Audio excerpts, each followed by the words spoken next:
company is Veterinary IT Services. So we specialize on working with veterinary practices from small independents all the way to corporate size organizations. So, you could have a single site, maybe with, 2 or 3 consult rooms, maybe say 5 to 10 people, all the way up to sort of working with the corporates, like people like Pets at Home, working with them on consultancy-based products or projects, and we've been working now with vets, like you say, for about 18 plus years now, actually. It's a long, long time. We actually decided to niche and focus on the veterinary sector probably about 3 or 4 years ago. So it's just pre-COVID. It seems like an age away now. But yeah, just pre-COVID, we decided to do something radical and decided to sort of focus on the veterinary sector, purely because it was sort of generally a untapped market. One of the big things that I noticed was I wanted to make a difference. And I feel that as MSPs, we've almost become, and it's a bit of an outrageous statement, but we've almost become a bit of a commodity. So we're almost seen as like the IT cleaners, and we're almost being partly disregarded, devalued, and it's partly our doing as well. So one of the things I wanted to do was I realized if I wanted to make a difference, I have to understand the business that I work with, and it's almost impossible to understand every single industry. So look back at my customer base, worked out who the people that I really, really enjoyed working with, because hey, you've got to love what you do. And I realized actually one of my first clients was a mixed vet practice, a multi-site mixed vet practice. So they deal with small animal, large animal, equine, all that sort of stuff. Really lovely people, terrible relationship with their technology. So I saw it as a bit of an opportunity, and we realized we had quite a number of different other vets. So decided to focus on that and sort of have exploded in the process, which is great. Sort of at the moment, this current business, we've got about 25 staff, ranging from, focusing on service delivery, so support side of things, all the way to admin and sort of sales and marketing. So that's a kind of a quick whip round of who we are and what we're about. What do you think are the common mistakes that people make with their MSP websites? What do you think goes so wrong with them? I think the common things is, you've got to go to people that actually understand and can help guide you. I have people within my circle who are absolutely fantastic. I couldn't cope without them. Paul Green being one person. He's someone that works directly with us, and he's superb, very, very helpful with us, and helped me directed me within the world of niching, or as he calls it, niching now, which really irritates me.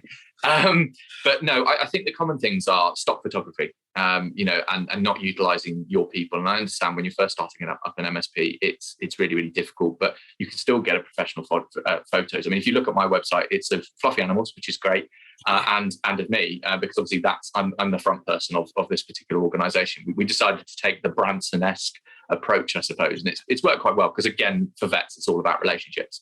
I think the other thing is that, people don't really understand our world. So, if you go and say you're a managed service provider, they almost look at you going, sort of, what's that? And they use the thing that really frustrates me and go, oh, so you're IT support. Once you explain it to me, like, oh God, yes, if that makes you happy, then I'm IT support. But most of the time you go onto these websites and you're expressing your services, but a lot of these things don't mean much to people. I mean, you go and say to someone, hey, we do disaster recovery things. They go, great. So you save us from earthquakes? Like, well, what is it you do?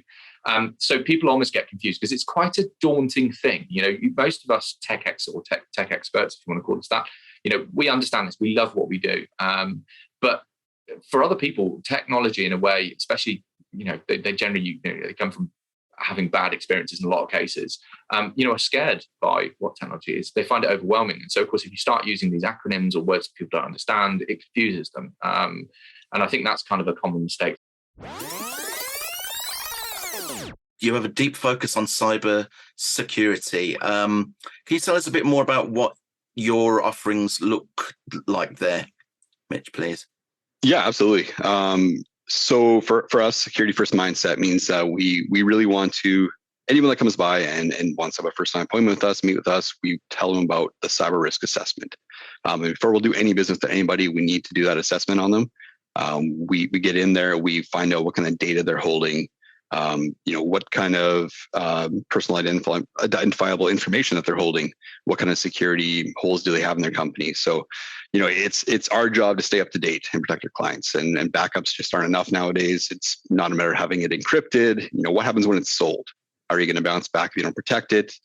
Do the clients know the cost of opening a call center, repairing their public facing image?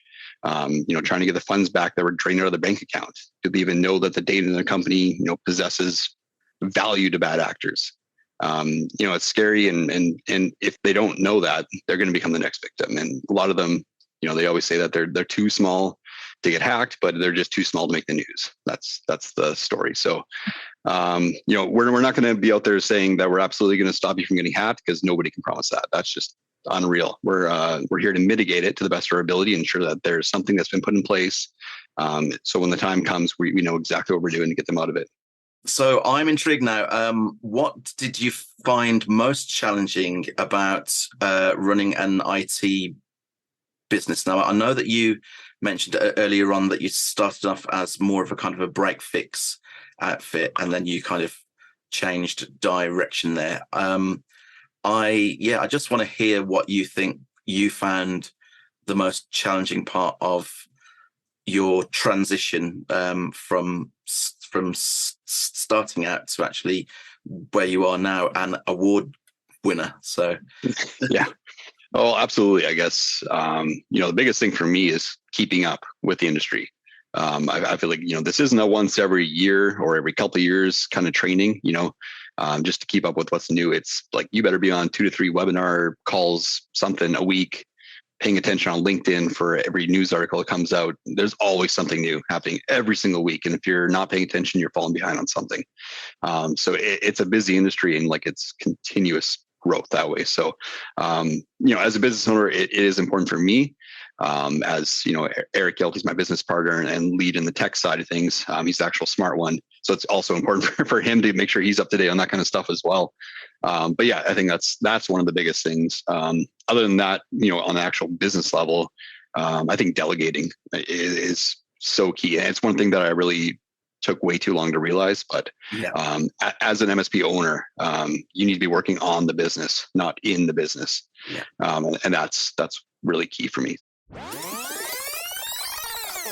So you described your approach in the business as being, customer experience and customer first. What does that mean in reality for you? I don't want to sound like I'm kind of repeating, but I definitely think it's connected back to the brand values. So I think if your brand values are not customer first, you can't kind of fake it. If that's not inherent and it's got to be top down, you can't lead from the front, from first line support with a customer first approach, unless it really comes from the top and it's embedded all the way top, bottom, across the business. I think it's just not truly something that you can live every day unless everybody is living it as well. And I think that when you make a decision to recommend services to a particular client, for example, that's very much done as a customer first tactical activity. We have clients who will say, we trust your recommendations because you understand our business so deeply that we know, having worked with you for all this time, we know that you're recommending what's right for our business, not just any business. And so we have that trust established with clients. We could potentially, recommend a whole load of products or services or add-ons or subscriptions that people don't need. That would be in conflict with a customer first approach. What have you found the most challenging about marketing an IT business? I think potentially the length of the sales journey. Right.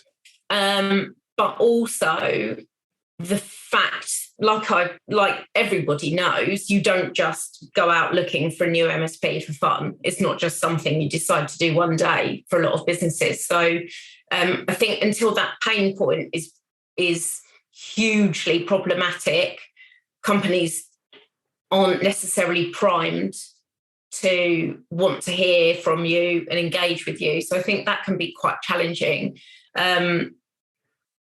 But, it goes back to being valuable and sharing content and consuming other people's content as well. And, just kind of offering value, offering different perspectives and thoughts and, engaging with other professionals within the industry to kind of learn and share and just kind of, you just got to hang in there, really, I think. Yeah. And you've touched upon a number of different things. The length of the sales cycle for MSPs can be difficult. The other thing we realized is that, clients put up with a lot of pain off some pretty poor IT providers, actually. Yeah. Until things get too bad. And as you said earlier on in our conversation, the straw that broke the camel's back, and then they're going to start looking. And so, state of mind with clients, potential clients, is really, really powerful, because you don't know when that moment's going to come that they decide, we've had enough of these guys, we're going to speak to Sarah and the team at IT. So, What about on the flip side of it? What would you say is your favourite thing about marketing and MSP? I think it's very close to it being a really long journey, actually, because when somebody does engage, it's really exciting. So I think that when somebody does respond to marketing, or say, we might get a message from somebody who says, I've seen your LinkedIn content, that got me thinking, I'd like to meet up with you. That is so rewarding, because we know that the long game is working. Finding suitable staff that probably want more money than they're worth would also be a potential issue. I think a few people are going to sort of relate to that at the moment. I mean, it is definitely an employee's market, but I think a few of them are sort of, they're taking the mickey a wee bit when it comes to what they're looking to get paid versus what they're really worth in reality. So I'm sure it'll swing around at some stage, but that's a bit of a challenge, trying to get, good staff at a rate that, we believe is fair and equal. What else is difficult? Challenging. Look, keeping up all your IT documentation. Even creating it from the start would be a bit of a challenge for us. I mean, we do have IT documentation, but it's fairly limited. I wish I had more time to spend doing the documentation. If anyone was starting out in IT now as an individual solo MSP, I would recommend getting that right from the start. Having a ticketing system and making sure you're doing your documentation as you go along. We didn't do that, and as a result, we're finding it a bit more difficult now to scale, because you need the documentation in order to bring staff on. So otherwise staff come on and they potentially don't know what they're doing, because your documentation is limited in certain areas. I mean, we do have decent documentation for a number of processes, but it could be a lot better. So we're still yet to bite the bullet and get into a proper documentation tool that we're reviewing at the moment. Again, that's another product, another vendor we're also spending time reviewing. So catch 22 there. That's it. Yeah.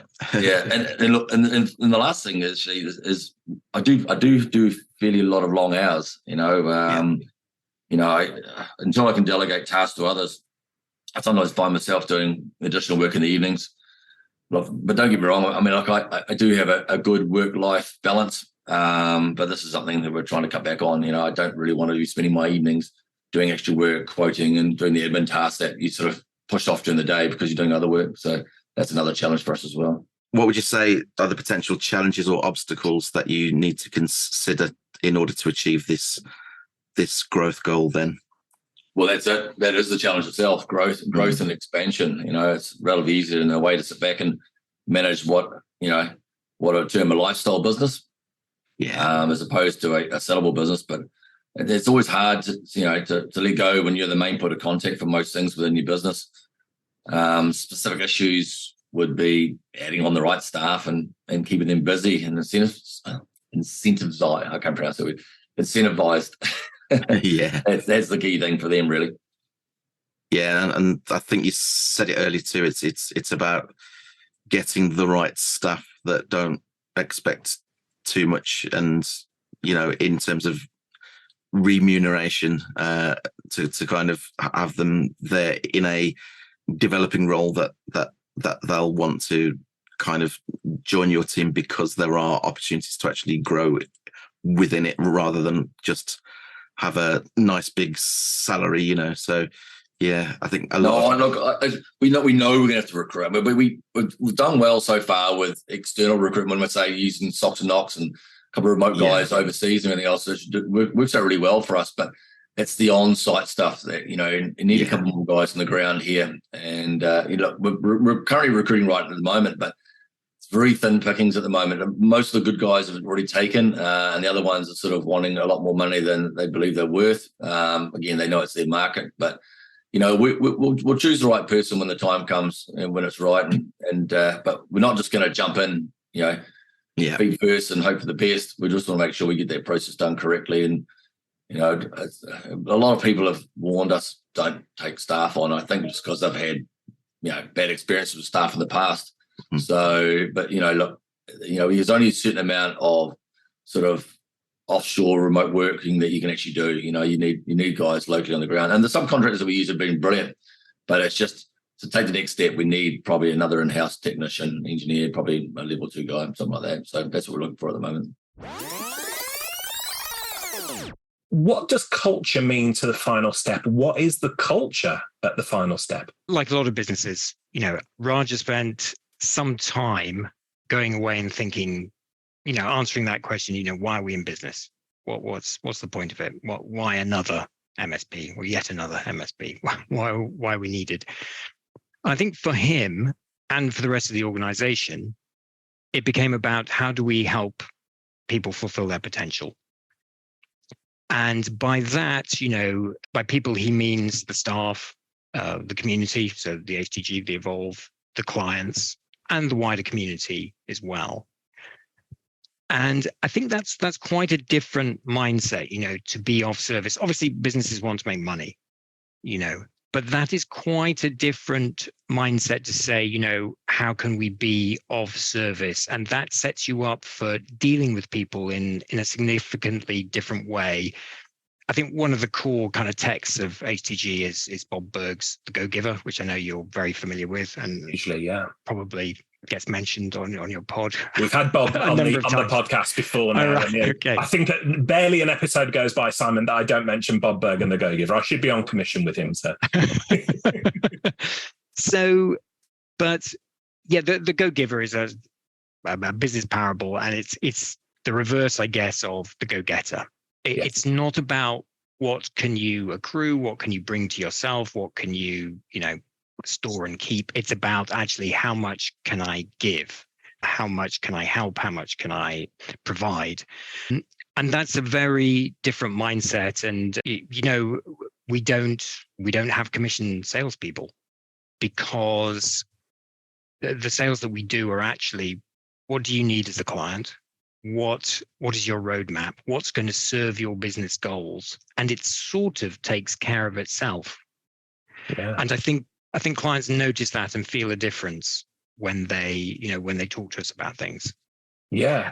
And that could be considered a relatively alien sort of cultural phenomenon, but actually it serves us very well, I think. What impact did the COVID-19 pandemic have on the culture at the final step? Did anything change? Did you have to change the way that you view the world and dealing with members of staff, for instance? I think so. I wonder how much of it was a change and how much was it a reinforcement of values, I guess. It's relatively easy to be a go-giver in a time of abundance. But when things are tight and difficult, that's when your values are really put to the test, I think. Agreed. Yeah. I'm sure we all remember no eggs on the shelves, no toilet paper on the shelves. And it's not difficult to slip into that mindset of, I better keep this stuff to myself. I better. But I think that actually we were true to our values. And I think we said, listen, that we're part of a community. We take the long-term view on relationships. And, those clients that were struggling because of, through no fault of their own, just through the nature of their business, their trading was severely impacted. We took the decision, well, we're going to continue to support you. We're in this together. We're going to see it through, and let's figure it out.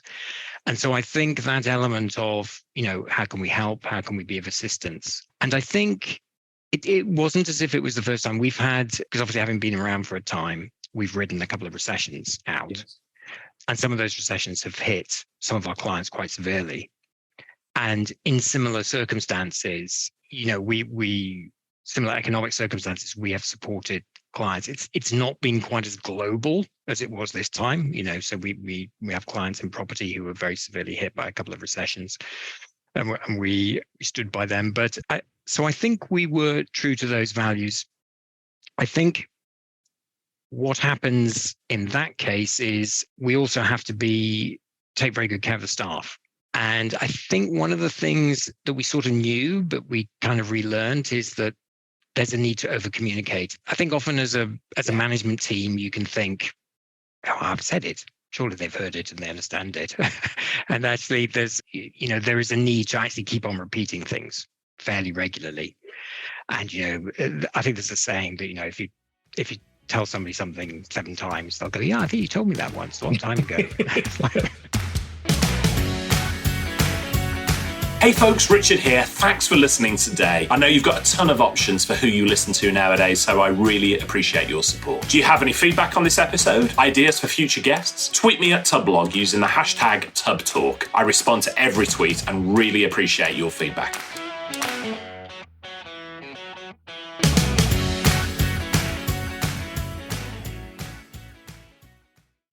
Hey team, this is Richard again. Just one more thing before you take off, and that is MSP Insights. Now, every Tuesday, I share my thoughts on the business of IT with you, the managed service community. Thousands of managed service providers already subscribe to MSP Insights. It's easy to sign up, easy to cancel. MSP Insights is basically a short email from me every Tuesday without fail with advice on growing your IT business, plus cool resources I've found, discovered, or started exploring that week. It's kind of like my diary of cool things, and often includes articles or books I've read, tools I've discovered, and events I think you'd be interested in, often sent to me by my friends and TubbTalk podcast guests. So, if that sounds fun, a short tiny bite of MSP goodness every Tuesday, and you'd like to try it out, just go to go.tubb.co/Tuesday. That's go.tubb.co/Tuesday. Drop in your email and you'll get the very next one. Thanks for listening.